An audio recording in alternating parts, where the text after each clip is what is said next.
imagine a plane is preparing to take off from Los Angeles and the plane's destination is New York City. The pilot enters all the correct information into the plane's computer and the planes take off heading in the right direction.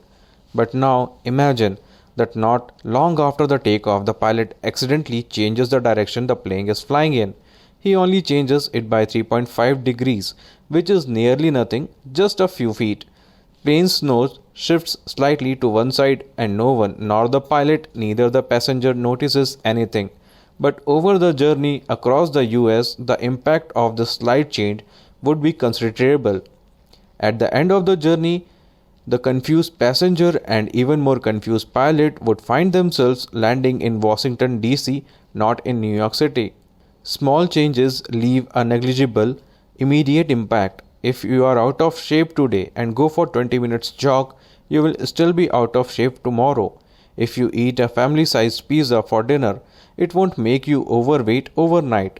But if we repeat these small behaviors day after day, our choices compound into major results. Eat pizza every day and it's likely you will gain considerable weight after a year.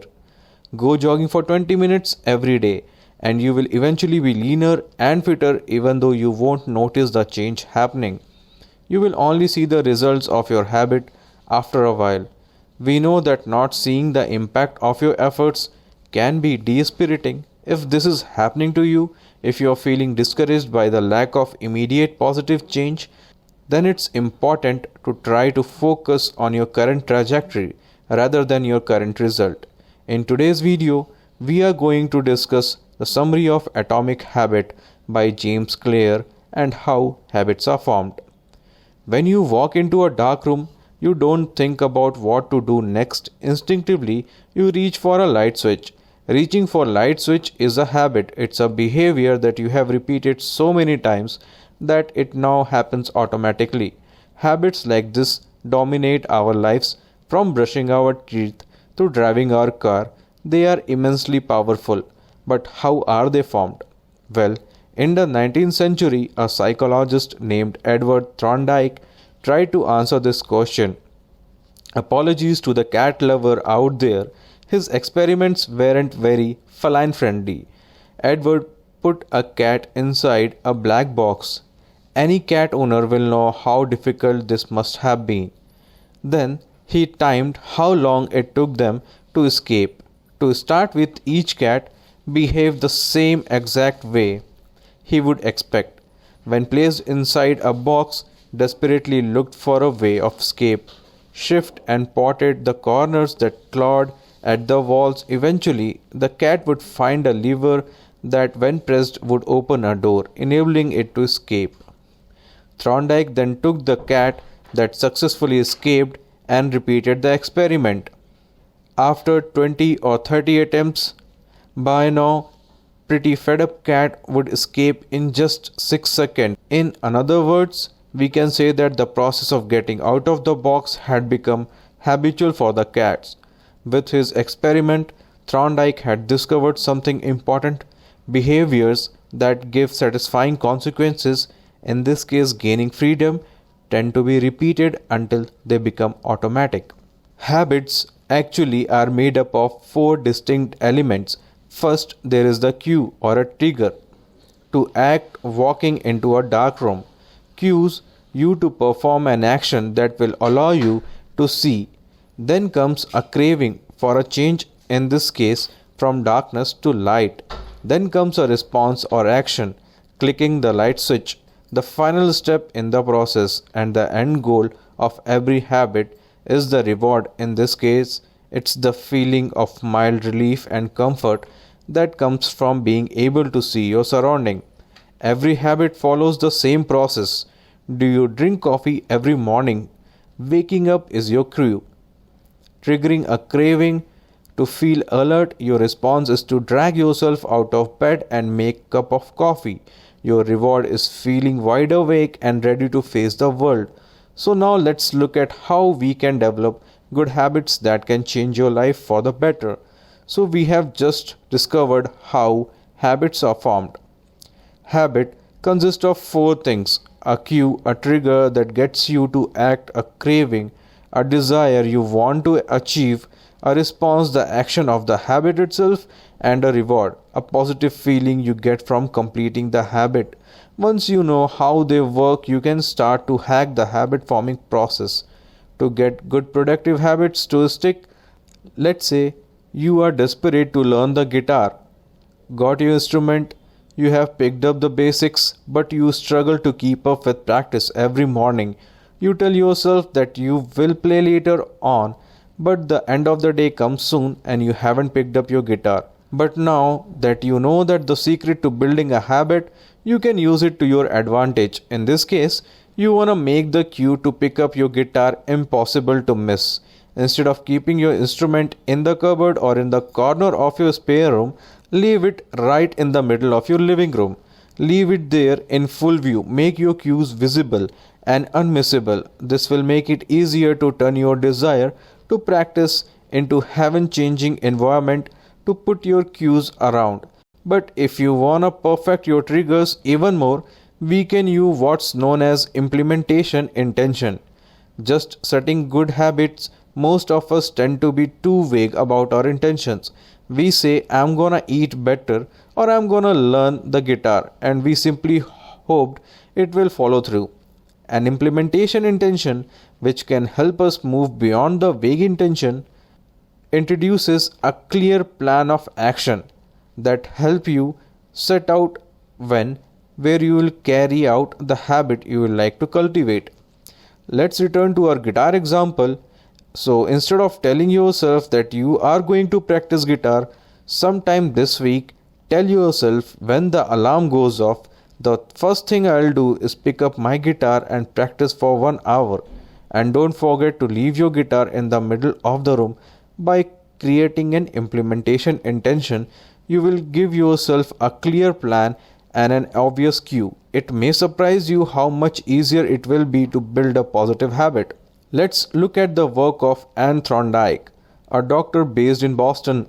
Anne wanted to help her patients improve their diets and snacking habits, but she also knew that making a conscious decision to be healthier if you aren't, it takes up part of willpower and discipline. And not all of us has this prized willpower and discipline. So as a part of the experiment, she had the hospital cafeteria rearranged. The soda in the refrigerator next to the cash register was replaced with bottled water and baskets of bottled water placed all around the cafeteria. Dr. Ann and her team found that over 3 months, soda sales fell by 11% and water sales shot up by 25%. Simply by creating more cues for people to drink water, Dr. Ann and her team were able to help people build better habits without forcing them to make a conscious decision. In 1954, neuroscientists James and Peter Milner ran an experiment to look into the neuroscience behind desire using electrodes. They blocked the release of neurotransmitter dopamine in rats, and the results were surprising. Since rats lost the will to live, without dopamine they had no desire to eat, drink, reproduce, or do anything else. Just a few days later, they all died of thirst. This rather disturbing story tells us one thing, that dopamine is a crucial motivator.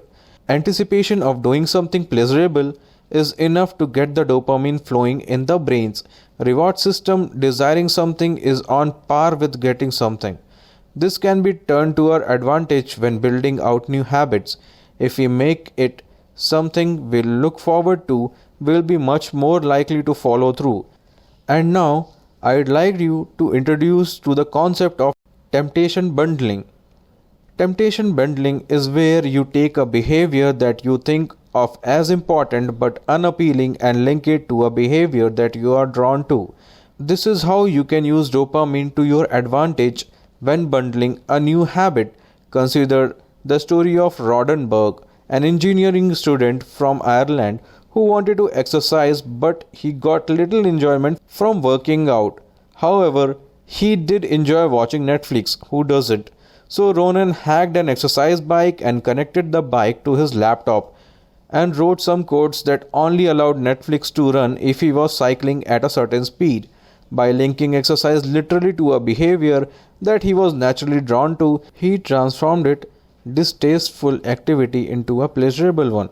Similarly, if you need to work out but you want to catch up on the latest gossips, you could commit to only reading magazines while at the gym. Or if you want to watch sports but you need to make sales calls, promise yourself half an hour of TV after you talk to your 10th prospect. Just find a way of making those unattractive but important tasks enjoyable. You will be surfing a wave of dopamine and creating positive habits at the same time. Making a habit pleasurable is a surefire way to make it stick. Another way we can hack the habit building process is to make it easy. We need to reduce friction in the order to pursue any hobby. For example, James Clear has always been hopeless at sending greeting cards, though his wife never misses an occasion to send a card. There is a clear reason for this. She keeps a box of greeting card at home, pre-sorted by occasion. This little bit of preparation makes it easier to send cards, reduces friction as she doesn't have to go out and buy a card. Hence, one process of buying got removed. If you wanna kill a bad habit, for example, if you wanna waste less time in front of the TV, unplug it and take the batteries out of the remote. This will introduce enough friction to ensure you only watch when you really wanted to. So that's called friction. Second trick for making a habit easier in the long term is what's known as the 2-minute rule. The 2-minute rule is a way to make any new activity feel manageable. The principle is that any behavior can be distilled into a habit that is doable within 2 minutes. So if you want to read more, then don't commit to reading one book every week.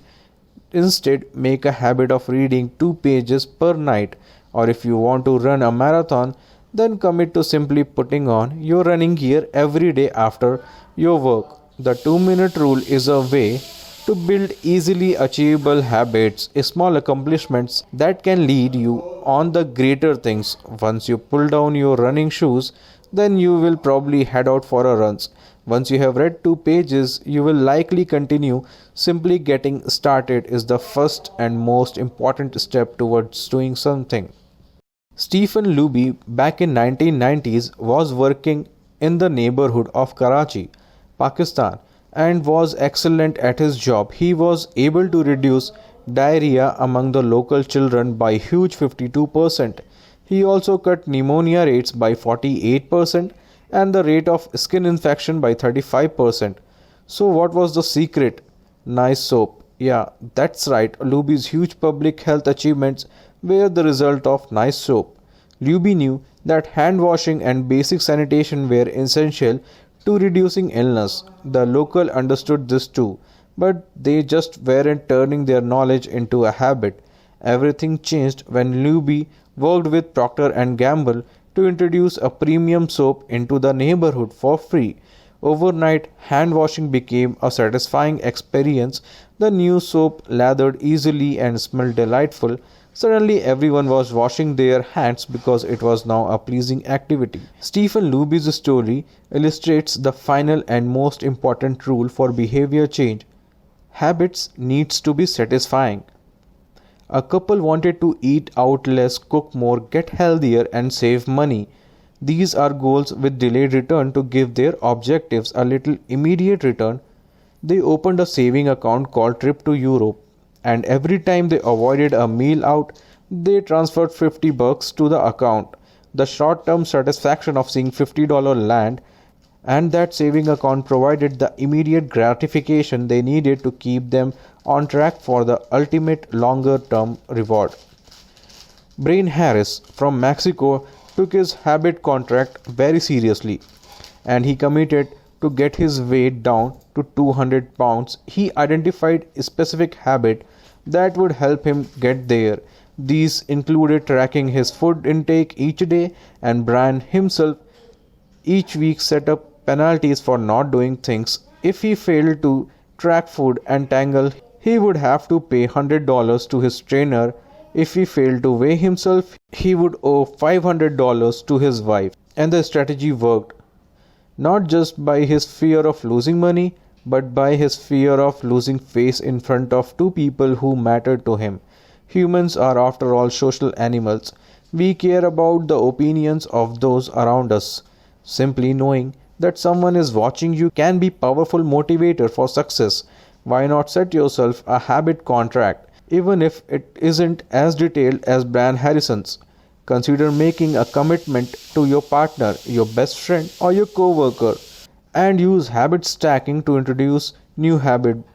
If you want to build a new habit, you can try stacking it on top of an existing habit. Let's say you want to start meditating, but you are struggling to find the time. Try thinking about those things you do effortlessly each day, like drinking coffee in the morning, and then just stack the new habit on top of the old one. Like, commit to meditating each morning when you finish your coffee and build on natural momentum that's come from the habit you already have. So, if you like the video, please subscribe to the channel and give the video a thumbs up. I will keep on bringing book summaries for you.